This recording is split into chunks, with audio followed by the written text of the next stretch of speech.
বন্ধুসকল এয়া মোৰ হাতত যিবোৰ পাত দেখা পাইছে এয়া হৈছে নুনি গছৰ পাত অৰ্থাৎ নুনি গছ আমি সকলোৱে চিনি পাওঁ যদিও ইয়াৰ উপকাৰিতাৰ বিষয়ে হয়তো আমি বহুতে নাজানো এই পাতবোৰৰ লগতে নুনি গুটিৰো বহুকেইটা উপকাৰিতা আছে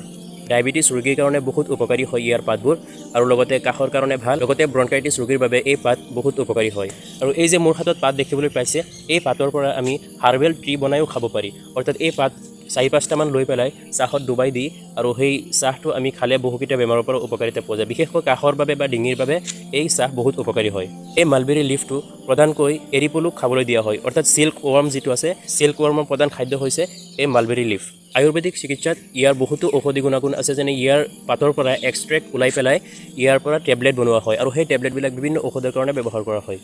গতিকে এই বাগিচাটো দেখিব পাৰিছেনে এই বাগিচাটো আমাৰ হোষ্টেলৰ আগতেই হয় গতিকে এনেকুৱা বাগিচাত এইবোৰ ৰোপণ কৰা হয় আৰু তাৰ পৰা বিভিন্ন উপকাৰিতা পোৱা যায় এয়া দেখিব পাৰিছেনে মালবেৰী ওলাই আছে আৰু কিছুদিন পিছতে ডাঙৰ হ'ব